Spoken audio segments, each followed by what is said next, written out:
this is all easily, provably false. Yet the president persists.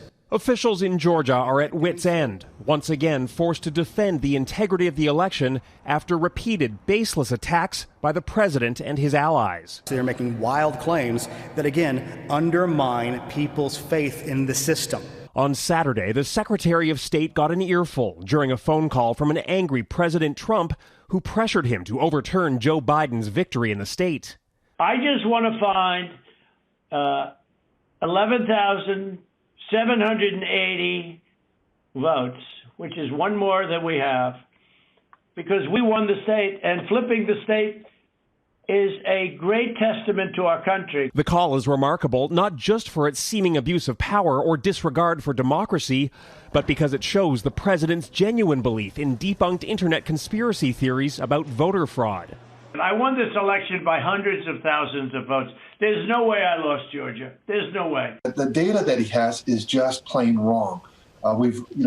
He had hundreds and hundreds of people he said that were dead that voted. We found 2. To date, none of the voter fraud claims have held up. We've seen in the last 2 months unprecedented allegations of voter fraud. That hasn't stopped Trump's Republican enablers from pushing the theories anyway.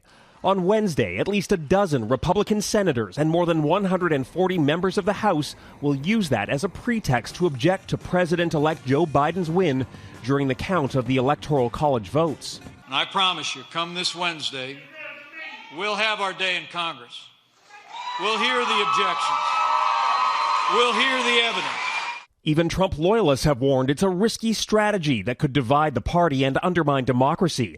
Election officials in Georgia have already warned all those false claims of voter fraud risk turning off Republican voters ahead of Tuesday's Senate runoff elections in the state. The pressure campaign may also be legally risky for Trump. Democrats have sent a criminal referral to the FBI, while back in Georgia, state officials have not ruled out a criminal probe into whether Trump broke the law by demanding an election result that simply doesn't exist.